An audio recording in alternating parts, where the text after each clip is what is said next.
The mahogany table stretched before me like a coffin, its polished surface reflecting the cold fluorescent lights of the boardroom. 43 floors above the city streets, I sat surrounded by men in $1,000 suits who'd been circling my empire like vultures for months. Today, they'd finally gotten their feast. My name is David Morrison, and 12 hours ago, I was worth $200 million. Now, the pen trembling in my hand, was about to sign away everything I'd built over 25 years.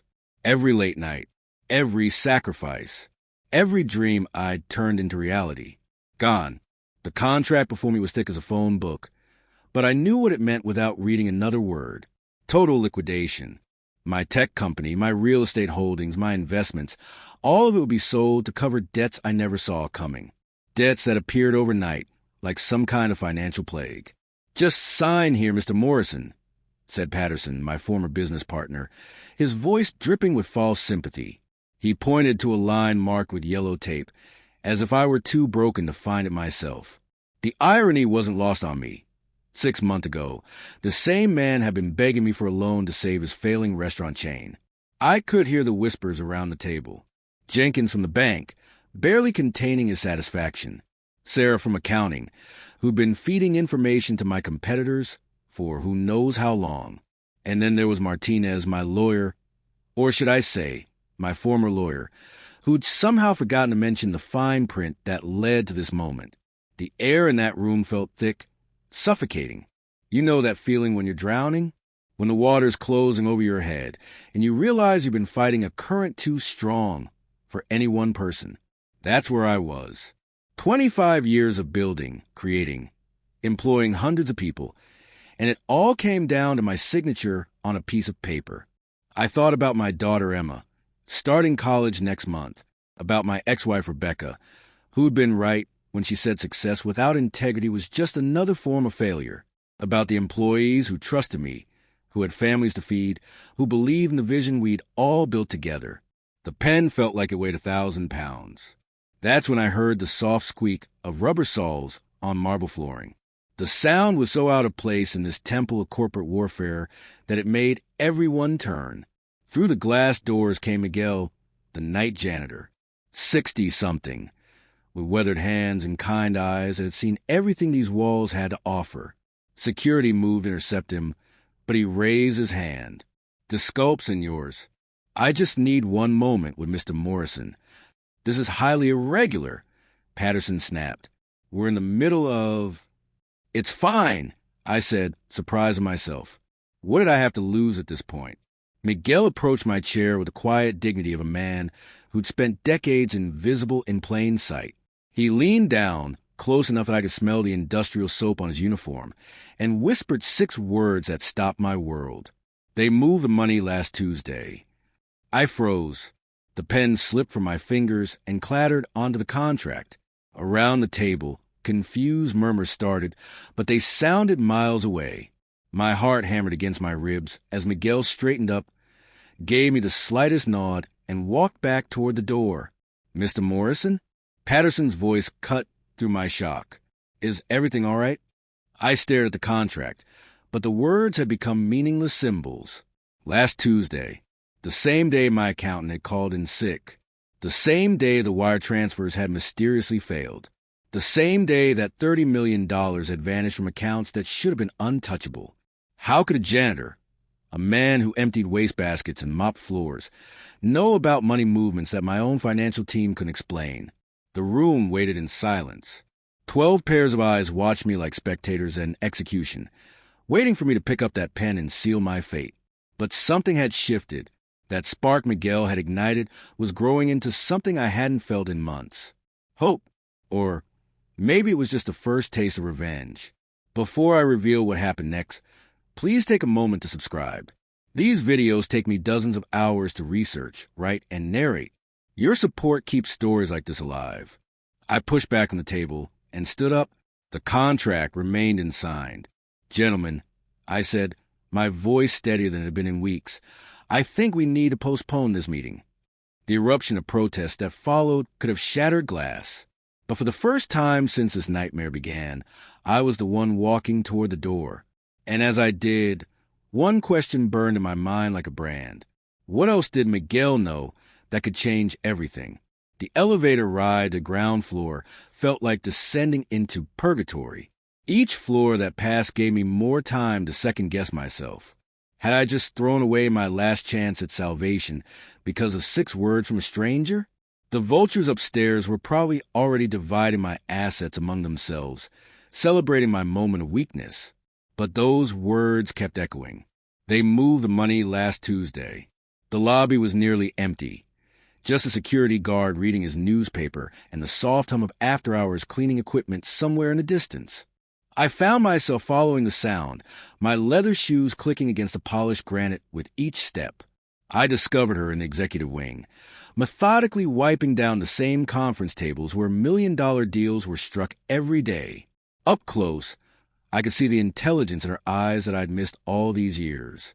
This wasn't just someone going through the motions. She cleaned with purpose, precision, like someone who understood that details mattered. "Anna," I said, reading the name tag pinned to her blue uniform. "That's your name, right?" She didn't look up immediately, just continued her work. "See, Mr. Morrison. Anna Valdez." Her accent was subtle, shaped by decades in this country. When she finally met my gaze, I saw something I hadn't expected. Concern. "You didn't sign." It wasn't a question.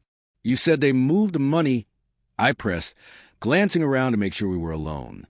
"What money? Who moved it?" Anna set down her cloth and studied me for a long moment. "You really want to know? Or are you just looking for someone to blame?" The question stung, because part of me wondered if she was right. Maybe I was just a desperate man grasping at conspiracy theories rather than accepting that I'd failed. "My entire life just imploded upstairs," I said. "If you know something, I need to hear it." She walked to the window, overlooking the city. From this angle, the lights below looked like scattered diamonds, each one representing someone's life, someone's dreams. "I've been cleaning these offices for 15 years, she said quietly. "You learn things when people forget you exist." "What kind of things?" Anna turned back to me. "Do you know what your business partner, Mr. Patterson, was doing last Tuesday at 10:30 p.m.? I shook my head. He was in his office with 2 men I'd never seen before. Expensive suits, briefcases, the kind of people who don't usually visit at night. She moved closer, lowering her voice. "I was cleaning." Mr. Patterson was very angry. He kept saying Morrison's getting suspicious, and we need to accelerate the timeline. She paused, watching my reaction carefully. Then one of the men said something about offshore transfers being complete and how the forensic trail would lead nowhere. The words hit me like physical blows. Patterson, the man I'd known since business school, who'd been best man at my wedding, had been discussing my destruction like it was just another transaction. "There's more," Anna continued. "Your lawyer, Mr. Martinez, called while they were there." I heard Patterson put him on speaker. "Martinez said the bankruptcy paperwork was ready and that you'd sign it today without question because you trusted him." I leaned against the wall, feeling sick. They planned this. All of it. The missing contracts from the Singapore deal. The sudden audit that froze your assets. The bank loans that got called in early. Anna's voice was steady, matter-of-fact. "It wasn't bad luck, Mr. Morrison. It was coordination." Everything clicked into place with horrible clarity. The series of unfortunate events that had destroyed my company wasn't random. It was a carefully orchestrated takedown by people I considered family. "Why?" I asked, though I wasn't sure if I was asking Anna or the universe. Why would they do this? "Money makes people do terrible things," she said simply. "But I think it's more than that." I heard them mention someone else. Someone they called the client. They were working for somebody. A chill ran down my spine. This wasn't just about Patterson's greed or Martinez's betrayal. Someone else was pulling the strings, someone with enough power and patience to orchestrate this level of destruction. "Who?" I demanded. Anna shook her head. "I don't know, but whoever it is, they know you very well. They predicted exactly how you'd react to every move. The hallway suddenly felt too narrow, too exposed.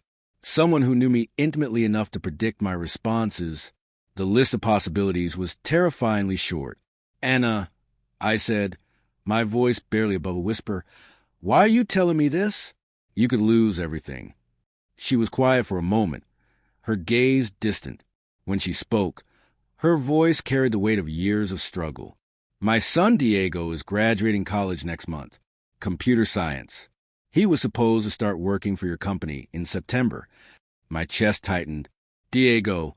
I remembered approving his internship application, remembered being impressed by his grades, his drive. "Your scholarship program paid for his last 2 years of school," Anna continued. "First person in my family to graduate college. When your company falls, kids like Diego don't get chances like that anymore." The responsibility hit me like a physical weight. It wasn't just about my money or my pride anymore. It was about Anna's son, about the 300 employees who trusted me with their livelihoods, about the families depending on what we built together. "What they're doing," I said slowly, "it's not just destroying me. It's destroying everyone who works there." "See," Anna nodded. "That's why I can't stay quiet." I looked at this woman, really looked at her for the first time. She wore a simple uniform and pushed a cart full of cleaning supplies, but she had more integrity than anyone who'd sat around that boardroom table. She was risking her job, possibly her safety, for people she'd never met. "If what you're saying is true," I said carefully, "I'd need proof, real evidence." Anna reached into her cart and pulled out a small notebook, its pages filled with neat handwriting. "Times, dates, conversations. I write down everything I hear." She flipped through pages of careful observations. Names, phone calls, meetings that happened when the offices were supposed to be empty. It was like reading the secret history of my own destruction. "This is incredible," I whispered, scanning her notes. "But it's not enough for the authorities. I'd need documents, recordings, something concrete." "I clean their computers," she said quietly. "Sometimes they forget to log out of their email accounts." The implication hung in the air between us. She wasn't just offering to be a witness. She was offering to help me gather the evidence I needed.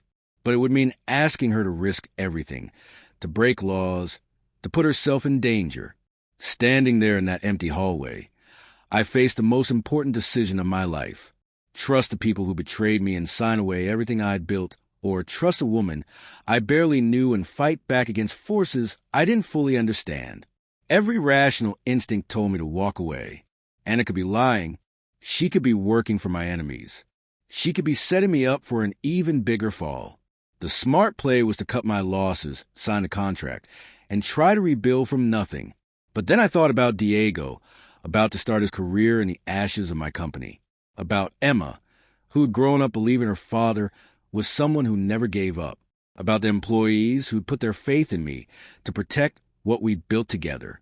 "Anna," I said, my voice steady despite the chaos in my head, "if I said yes to this, there's no going back. They'll come after both of us." She met my gaze without flinching. "Mr. Morrison, I've been invisible my whole life, but that doesn't mean I don't see everything." In that moment, looking at the courage in her eyes, I made my choice. I was going to trust the janitor over the board of directors. I was going to bet everything on a woman who cleaned floors and noticed things that millionaires missed. What would you do in David's shoes? Trust a janitor or sign the contract anyway? For me, the answer was clear. I'd spent my career trusting all the wrong people. It was time to trust someone who had nothing to gain from my destruction and everything to lose by helping me. "When do we start?" I asked. Anna's smile was small but fierce. "Mr. Patterson works late every Thursday. Tomorrow night."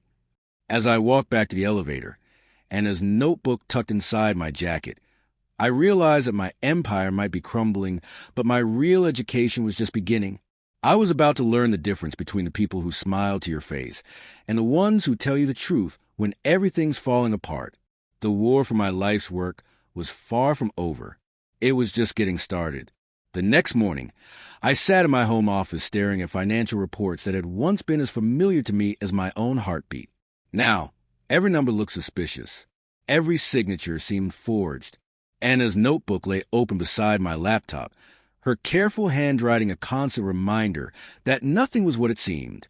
I'd barely slept. How could I? Every time I closed my eyes, I saw Patterson's face when he'd urged me to sign that contract. The false sympathy, the practiced concern. How long had he been planning this? My coffee had gone cold hours ago, but I couldn't stop digging. The Singapore contract that had mysteriously vanished. I pulled up the digital copies. There, buried in the metadata, was something that made my blood run cold. The file had been accessed and modified 3 days after it supposedly disappeared. Modified by someone with administrative privileges. Someone inside my own company. I cross-referenced the timestamp with our security logs. The access had occurred at 2:47 a.m. on a Saturday. Who works at that hour? There it was. Leandro Vega, my business partner, my friend for 12 years. I leaned back in my chair, feeling like the floor had dropped away beneath me. Leandro, who'd stood beside me when we'd first pitched our company to investors. Leandro, who'd celebrated with me when we'd landed our first major contract. Leandro, who knew every aspect of our business because I trusted him completely. The phone rang, making me jump. Leandro's name flashed on the screen. David, Hamano, how are you holding up? His voice carried that same warmth it always had. If I hadn't been looking at proof of his betrayal, I would never have suspected anything. I've been better, I said, keeping my voice neutral. Actually, I was just going through some old files. The Singapore contract. Do you remember when exactly it went missing? A pause. Just half a second too long. Man, that whole situation was such a mess. I think it was Tuesday? Maybe Wednesday? The servers were acting up that week, remember? I was looking right at the access log. Saturday, 2:47 a.m. He was lying to my face. Right, I said. The servers. Listen, I need to ask you something. That night we lost the contract, were you in the office at all? Even briefly? Another pause. No. I was home with Maria and the kids. Why? The lie hit me like a physical blow. I considered this man family. His children called me Uncle David. I'd been at his wedding, held his newborn son, shared dreams about growing old and watching our companies change the world. Just trying to piece together the timeline. I said, for the lawyers. Of course. Hey, listen, I've been thinking about what happened yesterday. Maybe signing that contract isn't the worst thing. You could start over, you know? Sometimes a clean slate is exactly what we need. Start over. At 52, with nothing but debt and betrayal to show for 25 years of work. The casual way he suggested it made my stomach turn. Maybe you're right. I lied. I'll think about it. After I hung up, I sat in silence for several minutes. If Leandro was involved, how deep did this go? Who else could I trust? I opened my email and started searching for communication patterns. Financial transfers, contract modifications, meeting schedules, anything that might reveal the scope of conspiracy. What I found made me sick. Email threads between Leandro and Martinez that I'd never been copied on. Discussions about managing David's reaction and maintaining his trust during the transition. They'd been planning this for months, maybe longer, and I'd been completely oblivious. One email from 6 weeks ago stopped me cold. S thinks we're moving too fast. She says David's getting suspicious about the asset restructuring. Maybe we should delay another quarter? L, absolutely not. The timeline is set. S needs to keep him distracted, not second-guess the plan. The client wants this wrapped up by month end. M, S. There was only one person in my life whose name started with S and who had access to information about my business dealings. Sophia, my ex-girlfriend. The woman I'd dated for 3 years, who'd left me 8 months ago because she said I cared more about my company than our relationship. The woman who still had keys to my house, who still knew my passwords, who I confided in about every major business decision. I felt physically ill. Sophia had left me right around the time my financial troubles had started. The timing I'd attributed to coincidence suddenly seemed calculated. She left before the house of cards began falling, positioning herself as a supportive ex who was just worried about me. My hands were shaking as I pulled up her contact information. We'd texted just 2 days ago. her reaching out to see how I was handling the stress, offering to meet for coffee if I needed someone to talk to. Before I could second-guess myself, I called her. "David." Her voice was soft, concerned. "How are you doing?" I've been so worried. "I'm processing everything," I said. "Actually, I was hoping we could meet. I could use a friend right now." "Of course. How about that coffee place downtown? The one we used to go to, Cafe Luna, where we'd had our first date, where she'd told me she loved me, where, apparently, she'd been planning my destruction. Perfect. Give me an hour? I'll be there." I hung up and stared at my reflection in the black computer screen. 3 people I'd trusted completely had been systematically destroying everything I'd built. How had I missed it? How had I been so blind? The drive downtown gave me time to think. I needed to be careful. If Sophia was part of this conspiracy, meeting with her was dangerous. But I needed to see her face when I asked the right questions. I needed to know how deep the betrayal went. Cafe Luna was exactly as I remembered: warm lighting, exposed brick walls, the scent of fresh coffee and pastries. Sophia was already there, sitting at our old table by the window. She looked beautiful, as always. Auburn hair catching the afternoon light, wearing the blue sweater I bought her last Christmas. "David." She stood to hug me, and for a moment, muscle memory almost made me believe everything was normal. "You look tired." "I haven't been sleeping well," I admitted, settling into the chair across from her. "Everything's falling apart, Sophia. The company, my reputation, my future. I don't know how I got here." Her eyes filled with what looked like genuine concern. "I'm so sorry. I know how much that company meant to you." "Meant," past tense, as if it were already gone. "The thing is," I said, watching her face carefully, "some inconsistencies are starting to emerge. Documents that don't match up, signatures that seem questionable. My lawyer thinks someone might have been manipulating things behind the scenes." A flicker of something crossed her features. Fear? Calculation? It was gone too quickly to be sure. "That's terrible," she said. "Who would do something like that?"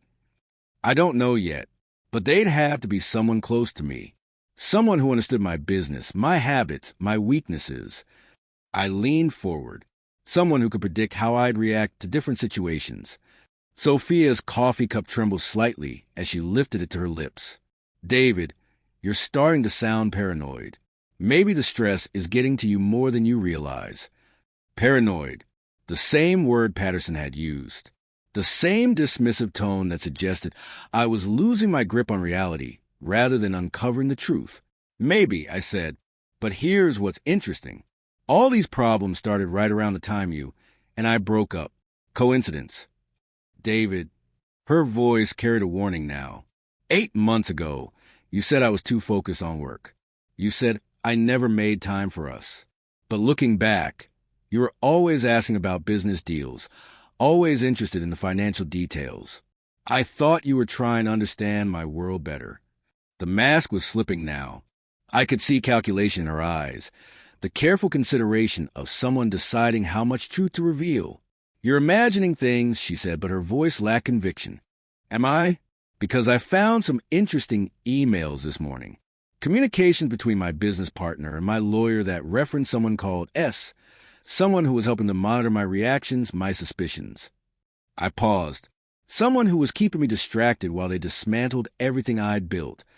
Sophia set down her coffee cup with trembling hands. For a long moment, we just stared at each other across the table where we'd once planned a future together. "How long?" I asked quietly. She looked away, focusing on something outside the window. It wasn't supposed to happen like this. "How long, Sophia?" 2 years. Her voice was barely audible. "Maybe longer." The confession hit me like a sledgehammer. 2 years. While I'd been falling in love with her, planning proposals I never got to make, imagining growing old together, she'd been systematically gathering intelligence to destroy me. Why? The word came out broken, desperate. "Money." She finally looked at me again, and I saw tears in her eyes. Real ones, I thought, though I could no longer trust my ability to read her. More money than I'd ever imagined. Enough to never worry about anything again. Who's paying you? She shook her head. I can't tell you that. They'll what? Kill you? Ruin you like they're ruining me. I leaned across the table. Sophia, I loved you. I wanted to marry you. How could you do this to me? Because you made it easy. The words exploded out of her, drawing stares from other customers. She lowered her voice, but the anger remained. You trusted everyone, David. You never questioned anything. You handed over passwords, shared confidential information, made yourself completely vulnerable. It was like you were begging to be betrayed. The cruelty of it stole my breath.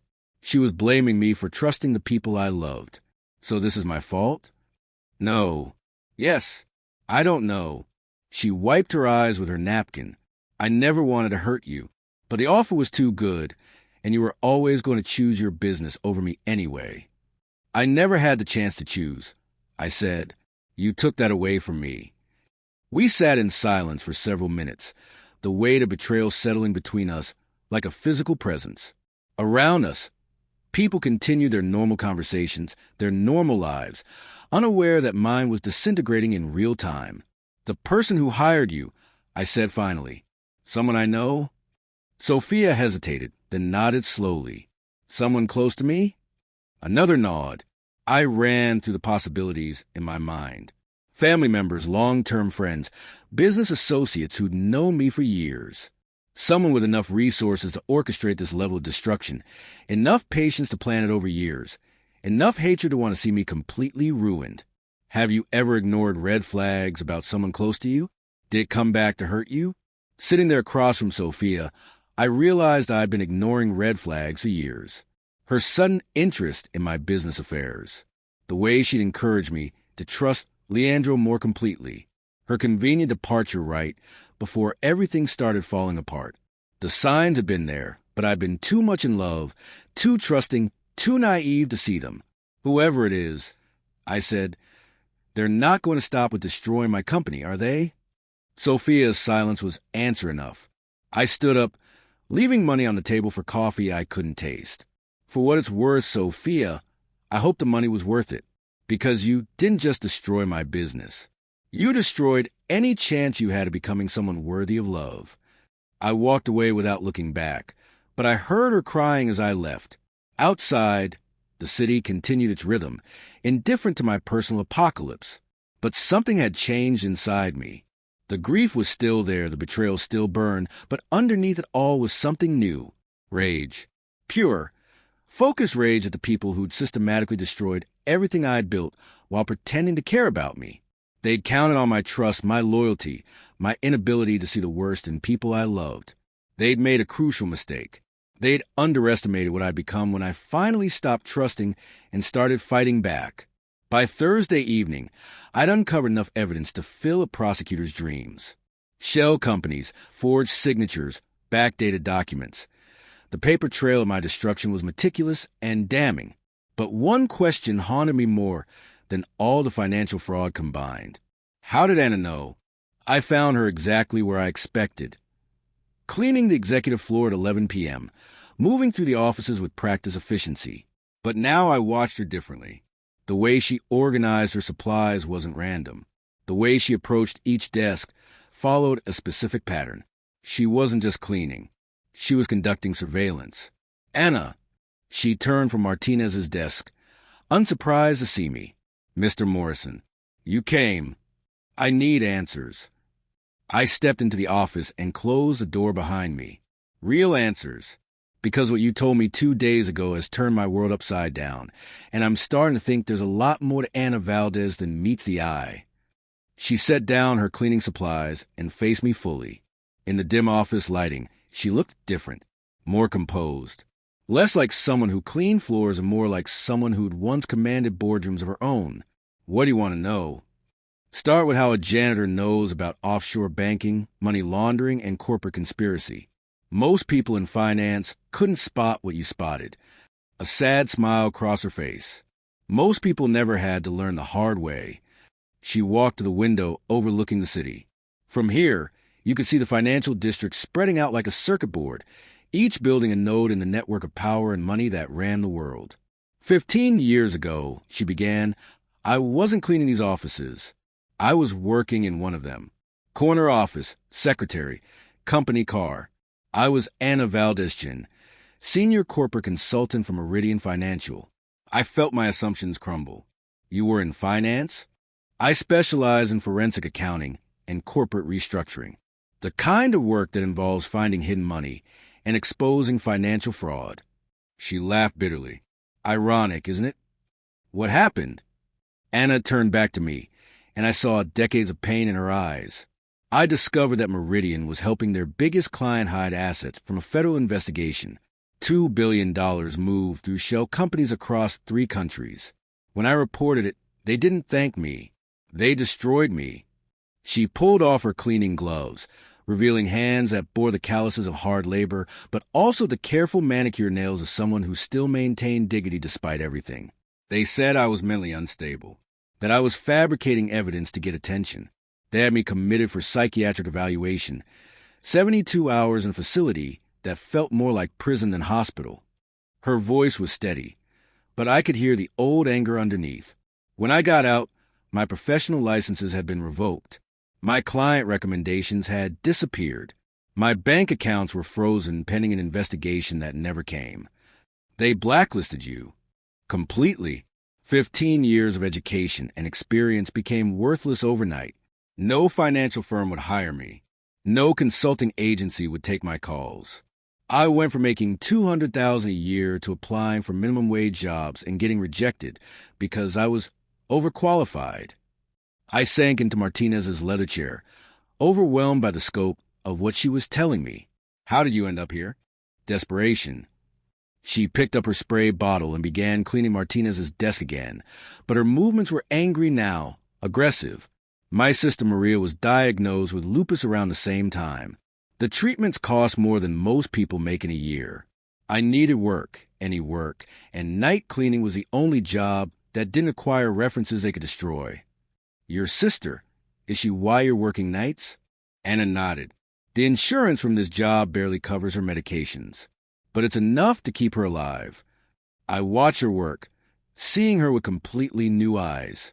This wasn't a janitor who'd stumbled onto financial information. This was a former financial expert who'd been relegated to cleaning buildings, but retained all the skills that had made her successful. You've been watching them, I said. All these years, you've been watching the same kind of people who destroyed your life. Once you know how these games are played, you can't stop seeing them. She moved to the filing cabinets, wiping down surfaces that were already spotless. Mr. Patterson, Mr. Martinez, even your friend Leandro, they all have the same patterns. The same tells when they're lying, the same blind spots when they think they're untouchable. And you saw them planning my destruction. I saw them repeating the same playbook they used on me. Create financial pressure, isolate the target from allies, then swoop in with a solution that's really just theft with legal paperwork. She paused in her cleaning. The only difference is they're not trying to silence you. They're trying to own you. What do you mean? Anna walked to Martinez's computer and gestured to the screen. They don't just want your money, Mr. Morrison. They want your company intact. Your client relationships, your technology, your reputation. Everything that took you decades to build. The bankruptcy was never the end goal. It was just a mechanism to transfer everything to them. The realization hit me like ice water. They're not destroying my empire. They're stealing it and making you grateful for the opportunity to hand it over. Anna's voice carried the bitter wisdom of experience. It's elegant, really. You sign away everything willingly, thinking you're cutting your losses. Meanwhile, they get a $200 million company for the price of some forged documents and bribed officials. I stood up, pacing to the window. The city lights blurred as anger and admiration warred in my chest. You figured all this out while emptying trash cans. I figured it out because I emptied trash cans. Because people ignore me. Because 15 years ago, I learned exactly how these predators hunt. She joined me at the window. The question is, what are you going to do about it? Looking at Anna's reflection in the glass, I felt ashamed of every assumption I'd made about her. I'd seen the uniform and dismissed the person wearing it. I'd looked at her job title and assumed it defined her worth. How many times had I walked past her in these hallways without acknowledging her existence? Anna, I said quietly, I owe you an apology. For what? For 15 years of treating you like you were invisible. For assuming that because you cleaned floors, you couldn't understand boardroom politics.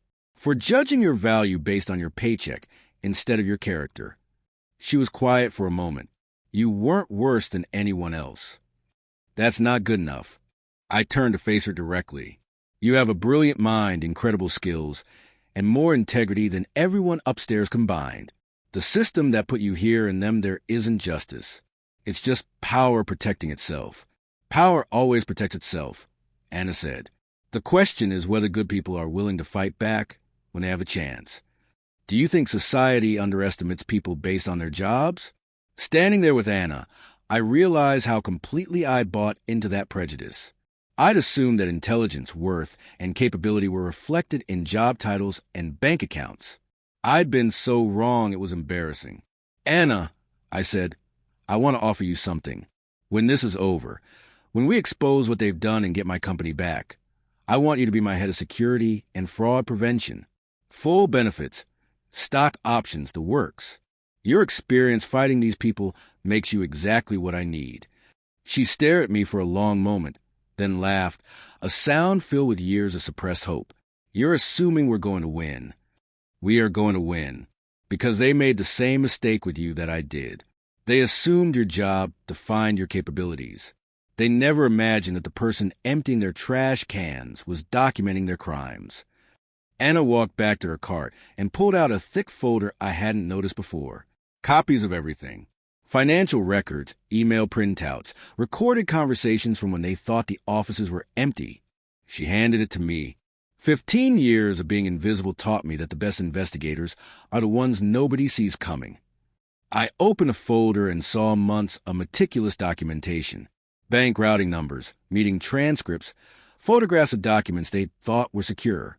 It was enough evidence to not just clear my name, but destroy everyone involved. This is incredible. I whispered. This could put them all in prison.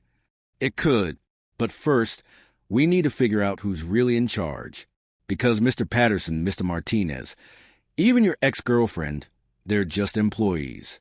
Someone else is writing their paychecks. Any theories?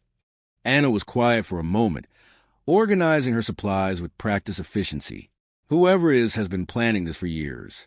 They know your business better than you do, know your personal relationships, know exactly which buttons to push to make you react predictably. That's a very small list of people. See, and that's what makes them so dangerous. As I watched Anna work, I realized something profound had shifted in my understanding of the world.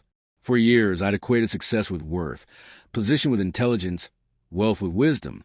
I'd surrounded myself with people who had the right credentials, the right connections, the right bank accounts. Meanwhile, the person with the most integrity, the sharpest insights, and the greatest courage had been invisible to me, cleaning my floors while I ignored her existence. Anna, I said as she prepared to move to the next office, there's something I need to know. Why risk everything to help me? You could have stayed invisible, kept your job, protected your sister. Why expose yourself? She paused in the doorway, her cleaning cart between us. Because staying invisible means watching good people get destroyed by bad people over and over and never doing anything about it. She met my gaze. I couldn't save myself 15 years ago. Maybe I can save you. Walk into my car that night. Anna's evidence folder tucked inside my jacket. I felt something I hadn't experienced in months. Not hope, that was too fragile. Not confidence. The enemy was too powerful for that purpose. Tomorrow night, we would begin gathering the proof we needed to expose a conspiracy. We'd risk everything on the chance that truth and justice still mattered more than money and power. But first, I had to figure out which person I'd trusted completely had been orchestrating my destruction from the beginning. And when I did, they were going to learn that David Morrison wasn't as easy to destroy as they thought. The real war was about to begin. The morning after Anna handed me that folder, I woke up to a storm brewing in my inbox. Emails from Leandro, Martinez, even Patterson, all urgent, all demanding an emergency board meeting. My phone buzzed relentlessly, Text from Sophia. 2, laced with that fake concern she'd mastered so well. We need to talk, David. Things are getting complicated. Complicated? That was an understatement. I clutched Anna's evidence like a lifeline hidden in my safe and headed back to the office, my mind racing. We were so close to exposing them. Just one more night of gathering proof, and we'd have enough to go to the authorities. But as I stepped into the lobby, I felt eyes on me. Security nodded curtly. No friendly chat like usual. Something was off. The boardroom was already packed when I arrived, the air thick with tension. Leandro sat at the head of the table, his usual easy smile replaced by a grim expression. Sophia was there uninvited, perched in the corner like she still belonged in my life. Martinez paced by the window, legal pads scattered everywhere. Patterson leaned back in his chair, arms crossed, looking smug. And then there was Anna, standing awkwardly by the door, flanked by 2 security guards. Her uniform looked rumpled, her face pale under the harsh lights. She met my eyes for a split second, a silent plea in them, before looking away. David, glad you could make it, Leandro said, his voice clipped. He gestured to a projector screen flickering to life. We have a serious problem. Industrial espionage. My stomach dropped. Espionage? I glanced at Anna again, but she stood frozen, hands clasped tight. Leandro clicked through slides, grainy security footage from the executive floor. There she was, Anna, at Martinez's desk late at night, her back to the camera, typing on his computer. Another clip, her slipping documents into her cart. Timestamps matched the nights she'd been cleaning. But I knew the truth. She'd been gathering evidence for me. How had they gotten this?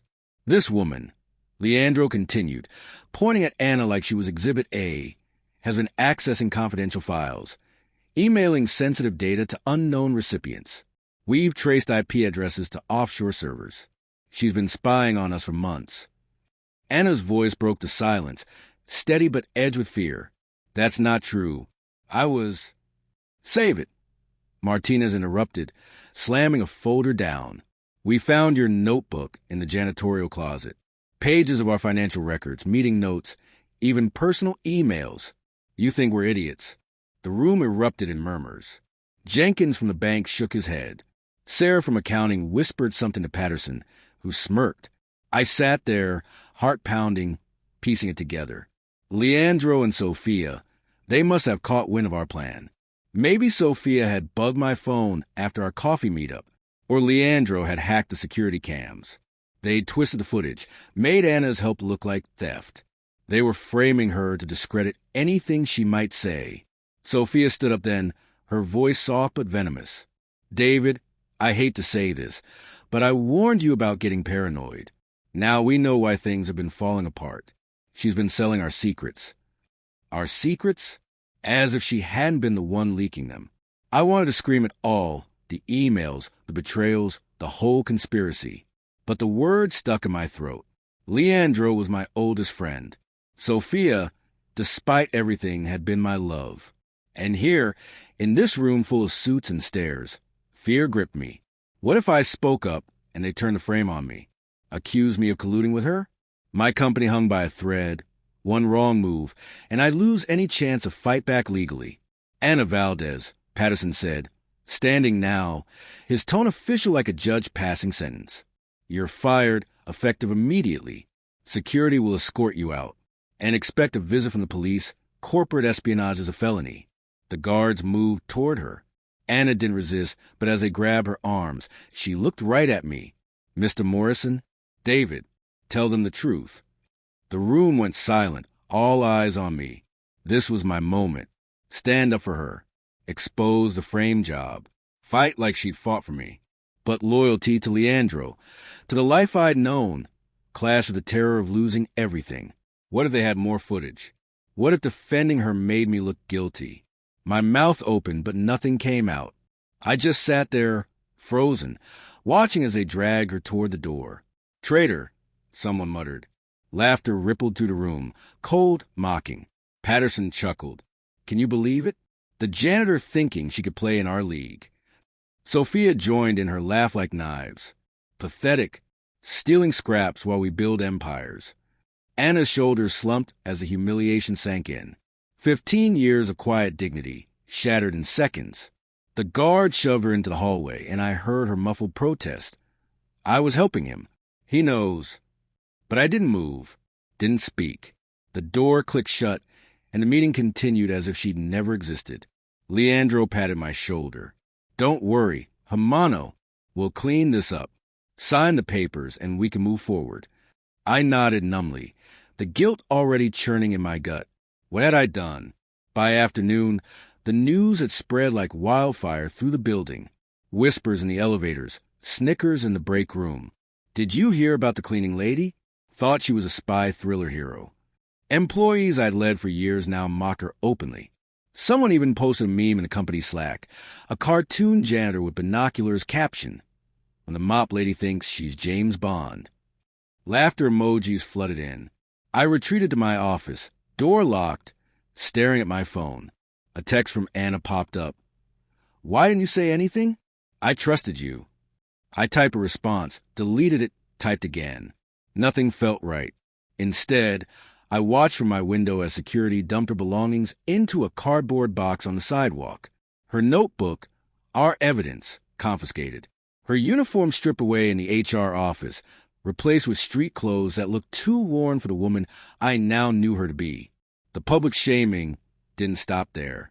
By evening, local business blogs picked it up.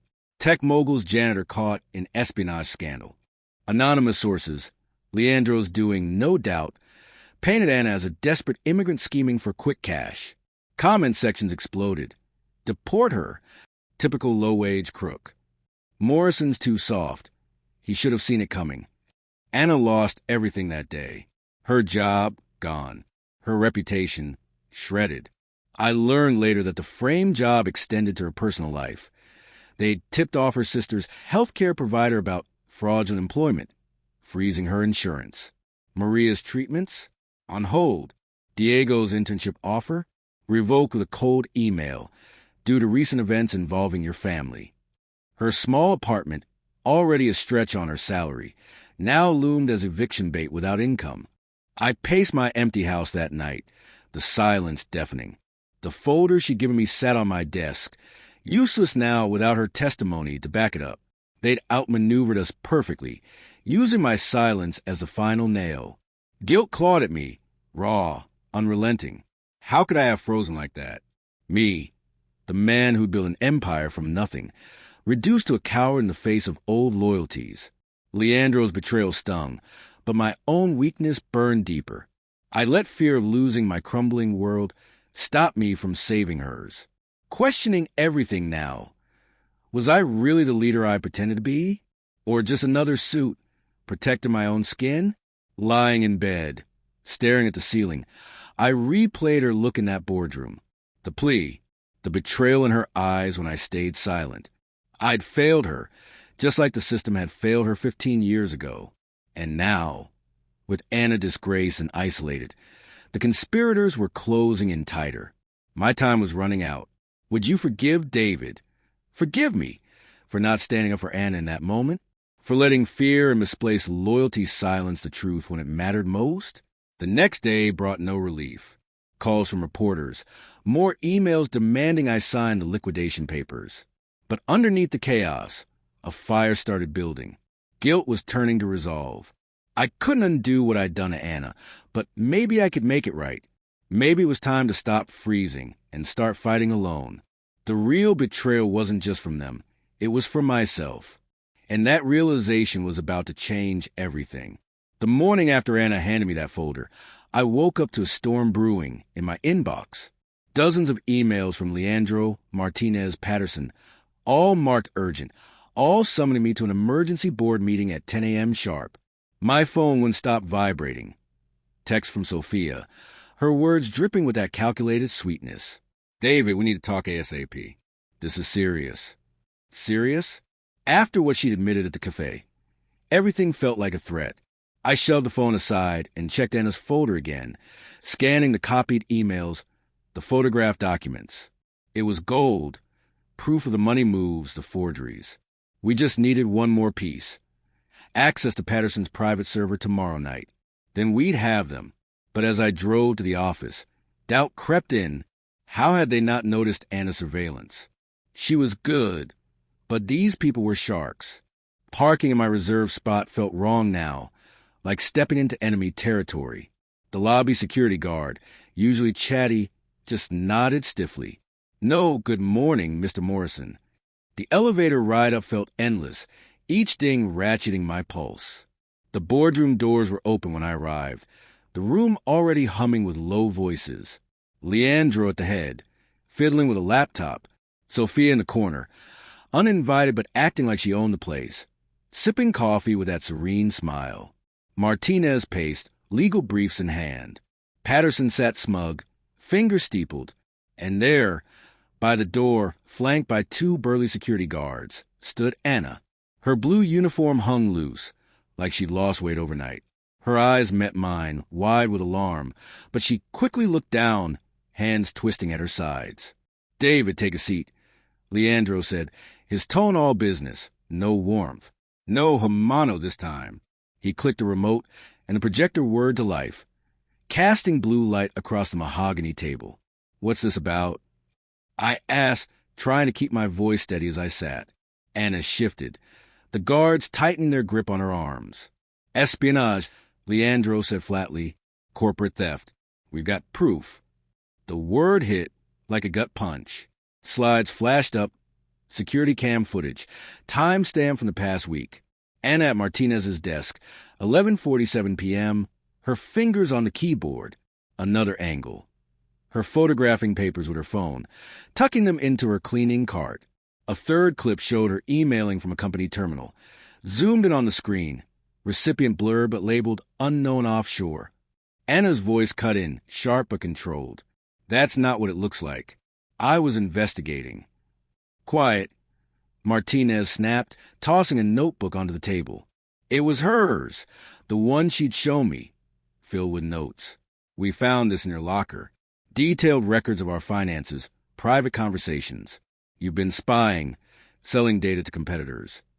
The room buzzed. Jenkins muttered, "Unbelievable," Sarah whispered to Patterson, who let out a low chuckle. I knew the truth.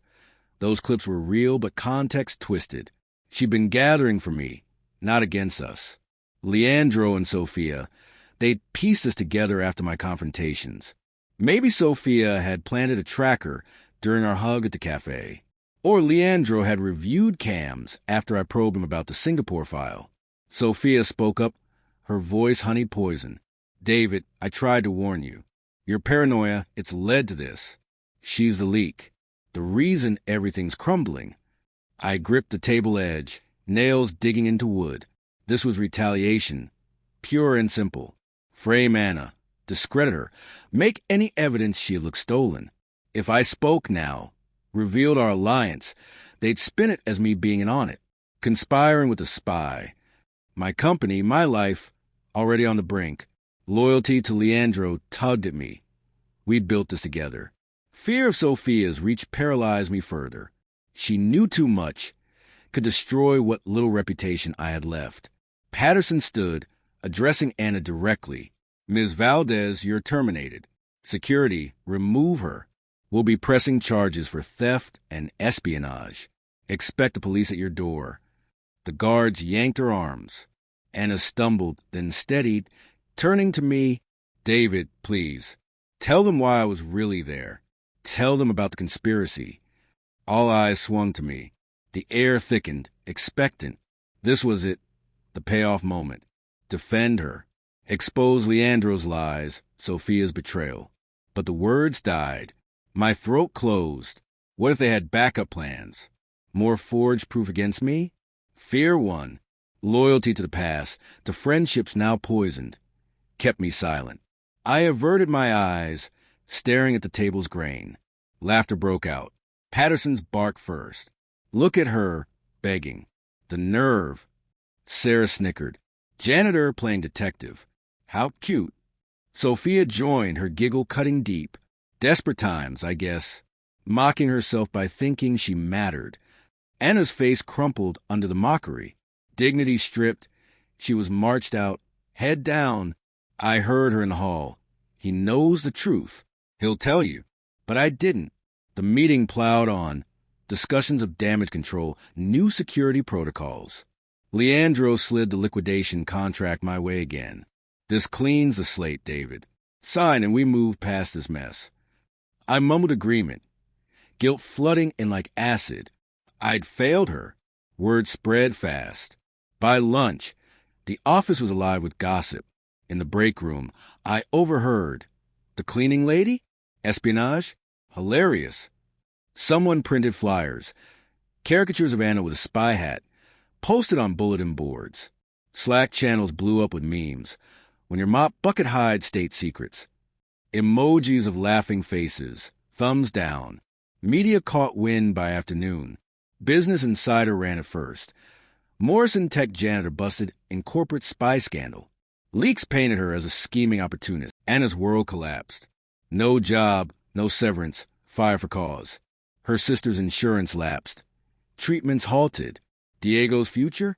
Shattered. The internship email rescinded with family concerns. Her landlord, hearing the news, demanded rent up front or eviction. Savings? Meager, gone in weeks. That night, alone in my study, guilt consumed me. Her text haunted. I risked everything for you. Why? I couldn't respond. Staring at the empty folder spot. She'd given me everything, and I'd given nothing. Questioning my spine. Was I weak? Had success made me soft?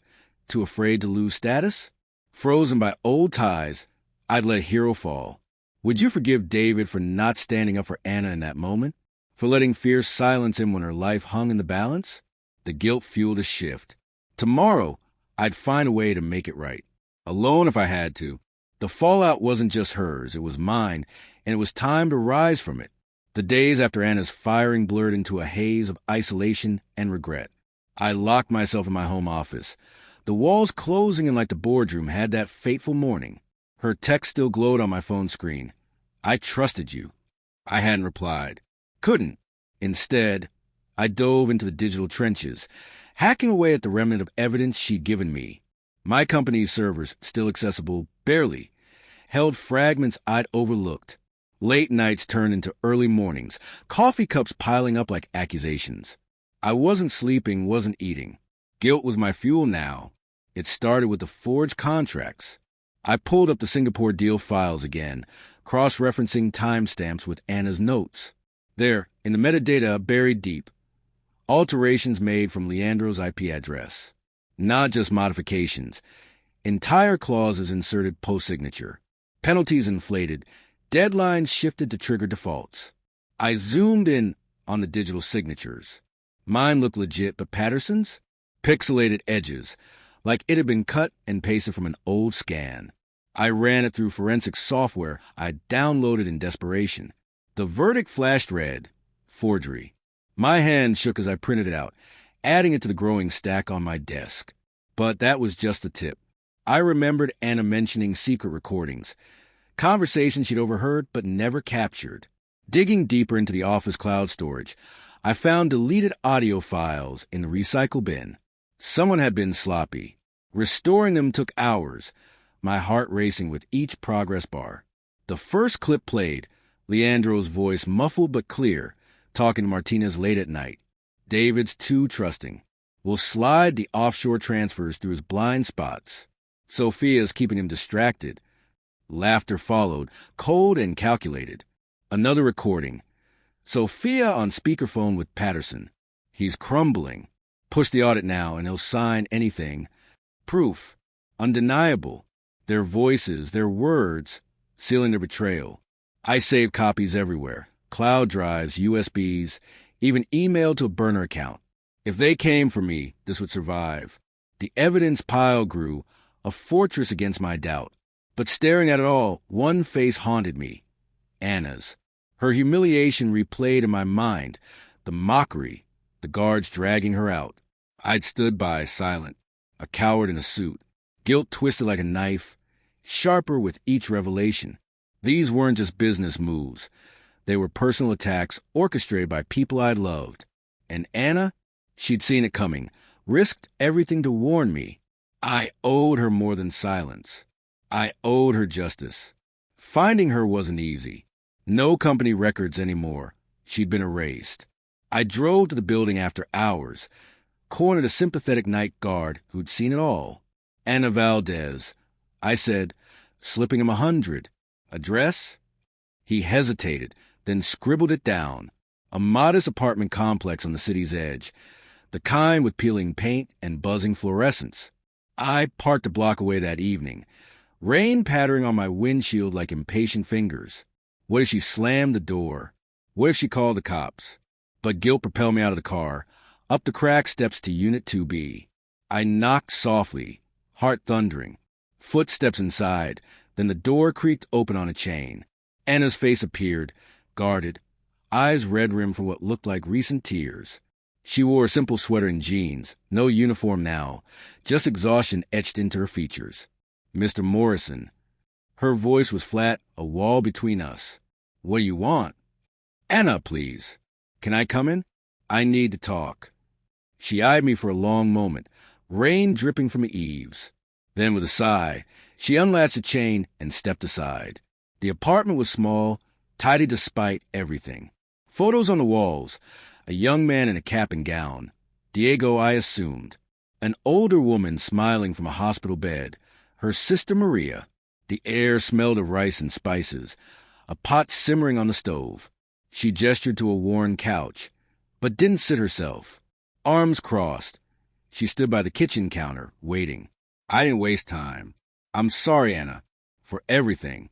For freezing in that boardroom. For letting them humiliate you. I was scared, loyal to the wrong people, afraid of losing what little I had left. But that doesn't excuse it. You trusted me, and I failed you. Her expression hardened. Sorry doesn't pay the bills, Mr. Morrison, or fix my sister's treatments. They cut off her insurance because of your company's fraud alert. Diego's internship? Gone. And my reputation? She trailed off, voice cracking. 15 years, and now I'm a thief. The joke. I pulled out the folder. Her original notes, bolstered by my new finds. Laid it on the coffee table, like an offering. I've been digging.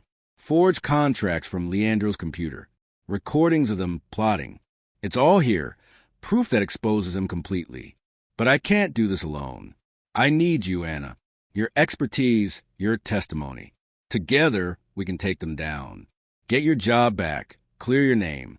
I'll cover Maria's treatments myself until then. Whatever it takes to make this right.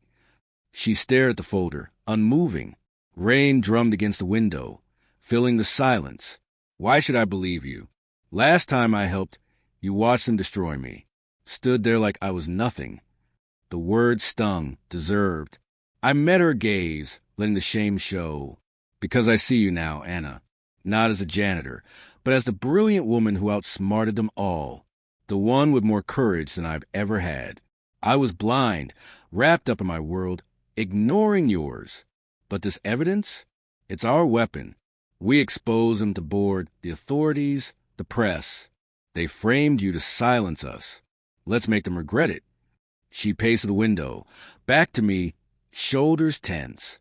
Minutes ticked by, the stove timer beeping softly in the background. I could see the war in her posture, reluctance battling hope. Finally, she turned, eyes fierce but softening. If we do this, it's not just about you getting your company back. It's about justice. For me, for Maria, for Diego, for everyone they've stepped on. Agreed, I said, relief flooding through me. Partners. Equal.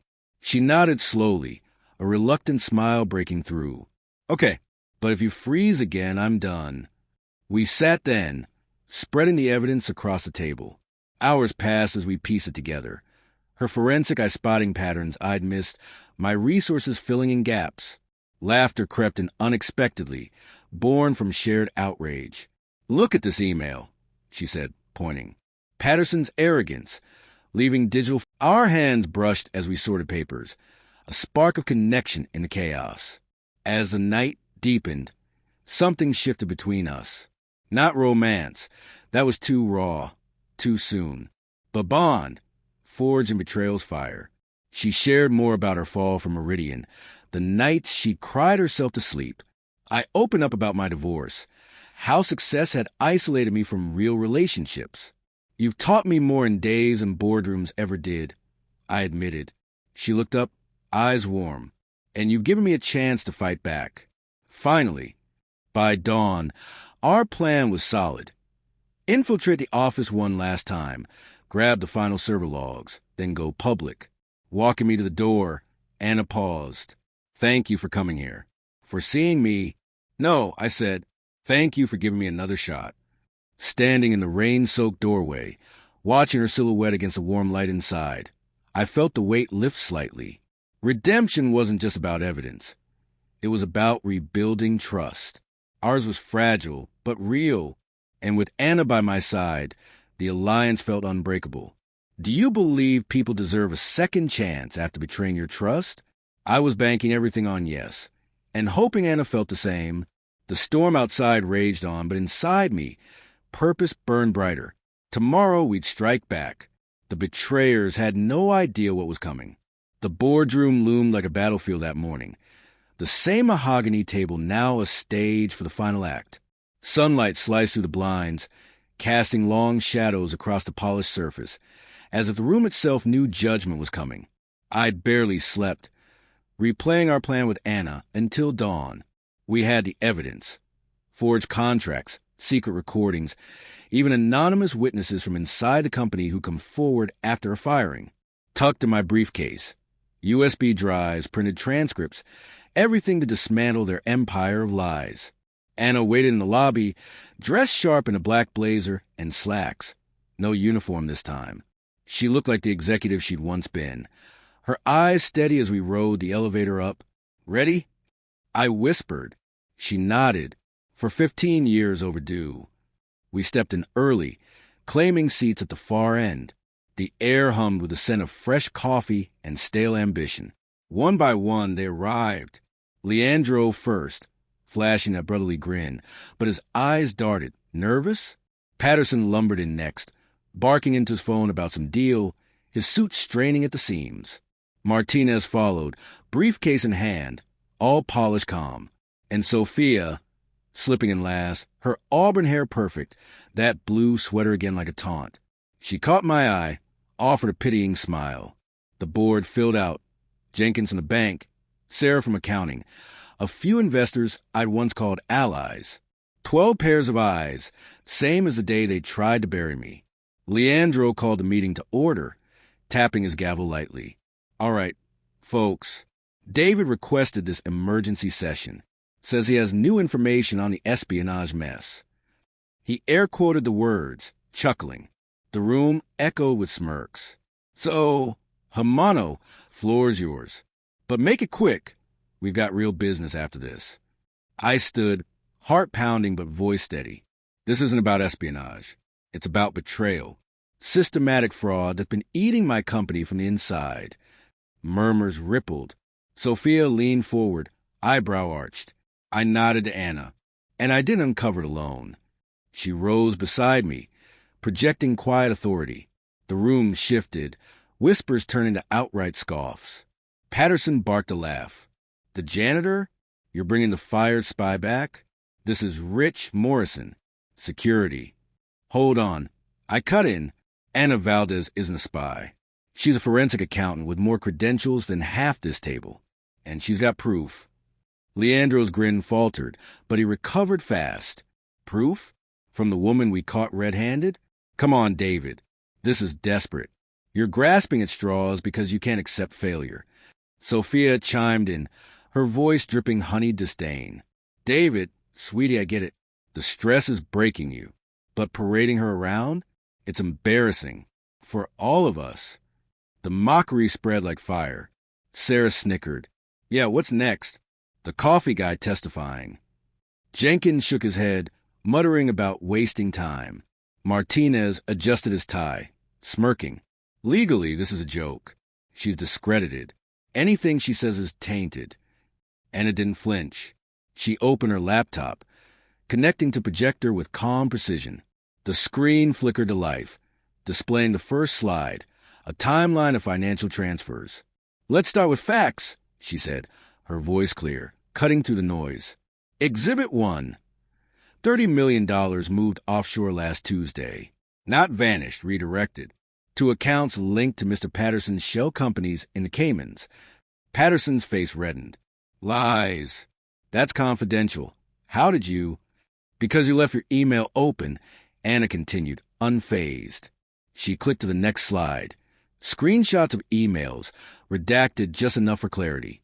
Here, correspondence between Mr. Leandro and Mr. Martinez, discussing how to manage David's suspicions while forging the Singapore contract. Leandro slammed his hand on the table. This is hacked. Illegal. You can't use stolen. Stolen. I interjected. Like the way you stole my company? Keep going, Anna. She advanced to audio clips. The room fell silent as Leandro's voice filled the air. Sophia's, keeping him distracted. Push the audit, he'll fold. Gasps erupted. Sophia's composure cracked, her fingers twisting a napkin. That's out of context. Anna pressed on, building the suspense like a master storyteller. Slide after slide. Forged signatures under magnification, metadata trails showing alterations from insider IPs. And witnesses, she added, queuing up video depositions. Blurry faces, anonymized voices from employees. Sarah's assistant, a junior accountant, who'd seen late-night meetings, overheard bribes. They confirmed the coordination. This wasn't bad luck. It was a heist. The tide turned slow at first. Jenkins leaned forward, brow furrowed. These transfers, they matched the debts that tanked us. Sarah shifted uncomfortably, avoiding eyes. An investor muttered, if this is true. Leandro exploded, standing so fast his chair toppled. This is bullshit. She's framing us, the real criminal here. He jabbed a finger at Anna. You were mopping floors for a reason, lady. Blacklisted failure, trying to drag us down. Sophia joined the lash out, her voice shrill now. David, how could you believe her over us? Over me? I loved you. Tears welled. Crocodile, I knew. But the room wasn't buying. Martinez tried reason. Admissible? Hardly. We'll sue for defamation. But Anna had the kill shot. She played the final recording. All three, Leandro, Martinez, Sophia, in a hushed call. The client's pleased. Morrison signs tomorrow, and we split the assets. The client, still a shadow, but the conspiracy laid bare. The room erupted against them. Jenkins stood. This is fraud. I'm calling my lawyers. Sarah pushed back from the table. I want no part. Investors dial phones. Faces ashen. Leandro paced, wild-eyed. You idiots. He's bluffing. Sophia lunged toward me, nails out. You ruined everything. I stepped between her and Anna. No, you did. That's when the doors burst open. Two detectives in plain clothes, badges flashing, chaos reigned. Leandro resisted, shoving an officer. This is my company. Cuffs clicked. Sophia screamed, mascara streaking. David, please. But her pleas fell flat. Martinez went quietly, head down, muttering about please. Patterson blustered until they read him rights. As they were let out, the boardroom exhaled. Handshakes, apologies to Anna. We had no idea. Jenkins offered her a chair. Investors talked recovery. Assets frozen. Investigations launching. My company, battered but salvageable. Anna and I stood by the window, city sprawling below. She squeezed my arm. Justice. Cathartic didn't cover it. Watching them unravel, their empires crumble. Years of betrayal paid back in minutes. I felt lighter, reborn. How satisfying was it to see the villains exposed? Rate it from 1 to 10 in the comments. For me, it was an 11, but the story wasn't over. One shadow remained. The client pulling strings. Who was it? The answer would shake me deeper than any betrayal yet. The dust from the boardroom showdown settled, but the city outside kept humming, indifferent to the war we'd just won. My office, once a fortress of ambition, felt hollow now, empty without the clatter of keyboards or the buzz of deals. The arrests made headlines. Tech tycoon's inner circle busted for fraud. Leandro, Sofia, Martinez, and Patterson were splashed across every news site, their mugshots a grim trophy of justice. My company was in recovery mode, asset unfrozen, investors rallying to rebuild. But none of it felt like victory. Not yet. One name haunted me, Ana Valdez, the woman who'd risked everything, lost everything, and still stood taller than anyone in that skyscraper. I couldn't shake the image of her in that dingy apartment, her eyes heavy with betrayal. I'd failed her once, frozen in fear. Now, with the truth exposed, I had a chance to make it right. The morning after the arrest, I drove back to her complex, the cracked steps slick from an overnight drizzle. My briefcase held more than papers this time. A promise. I knocked on Unit 2B, heart thudding like it had in the boardroom. The door opened, and there she was, no longer in a janitor's uniform but a simple gray sweater. Her hair pulled back. She looked wary, arms crossed. "David," she said, voice flat, "didn't expect you back so soon. Can we talk?" I asked, stepping inside when she nodded. The apartment smelled of coffee and fresh bread, a small act of defiance against her unraveling world. Diego's graduation photo still hung on the wall, a reminder of what she'd fought for. I sat on the same worn couch, but this time she sat too, keeping the coffee table between us like a shield. "I owe you more than an apology," I started, setting my briefcase down. "What you did, your courage, your mind, it saved my company. Saved me. And I let you take the fall." Her gaze hardened, but she didn't interrupt. "I'm here to fix that, starting with this." I slid a folder across the table, embossed with the company logo. Head of Security and Fraud Prevention. Full C-suite position. Stock options. Benefits for you and Maria. It's yours, Anna. Not just because you're qualified, because you're the only one I trust. She stared at the offer letter, fingers tracing the edge but not opening it. "You think a job undoes what happened? The headlines calling me a thief? My sister's treatment stopped because of your silence." Her words cut deep deserved. I leaned forward, voice low. "No job can erase that. I know, but I'm trying to rebuild what was broken. Your name, your dignity, it's already being restored." Press release went out this morning.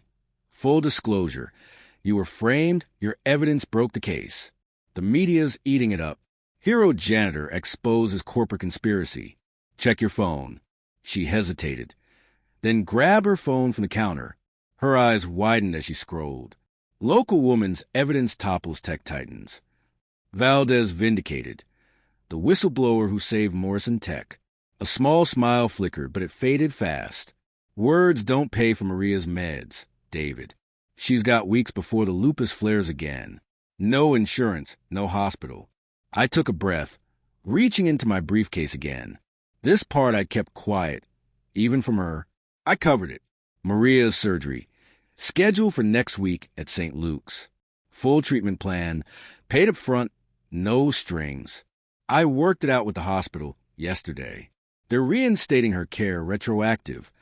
Anna froze, her breath catching. "You paid for it? Out of pocket. For you? For her. Because it's right." I met her eyes, letting the sincerity show. "You gave me back my life, Anna. This is the least I owe you." Tears welled in her eyes, but she blinked them back, standing to pace the small room. "Why didn't you tell me sooner? You let me sit here," thinking she'd... Her voice broke, and she turned away, shoulders trembling. I wanted to reach out, but I stayed still, giving her space. After a long moment, she faced me again, softer now. "Thank you. For Maria. But trust, it's not rebuilt with check or a job offer." "I know," I said. "Trust is earned. Let me start by proving it, day by day. Work with me, Anna. Not as a janitor, not as a savior. As a partner." She studied me, the weight of 15 years of betrayal in her gaze. Then, slowly, she picked up the offer letter, flipping it open. A nod. "Okay, but if I'm in, I'm all in. No half measures." "Deal," I said, a grin breaking through. "Partners." That moment marked the beginning of something new, not just for the company, but for us. Over the next weeks, Anna stepped into her role, like she'd never left the C-suite. She restructured our security protocols, trained a team to spot fraud, and worked beside me to rebuild investor trust.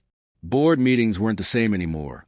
She commanded the room, her forensic mind slicing through bullshit like a blade. Employees who'd mocked her now nodded with respect. The meme flyers were long gone, replaced by her nameplate on a corner office door. But it was the quiet moments that changed me most. Late nights in the office, sorting through recovery plans. We'd share takeout. Tacos from the truck down the street, her favorite.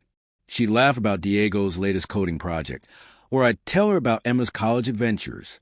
Our talks drifted from work to life, from past wounds to cautious hopes. I saw her strength anew, the woman who'd survived Meridian's betrayal, who'd cleaned floors to save her sister, who'd trusted me again despite everything. And I realized I was falling. Not the reckless love I'd felt for Sophia, but something deeper, rooted in truth. One evening, months later, we stood on the office balcony, the city glittering below.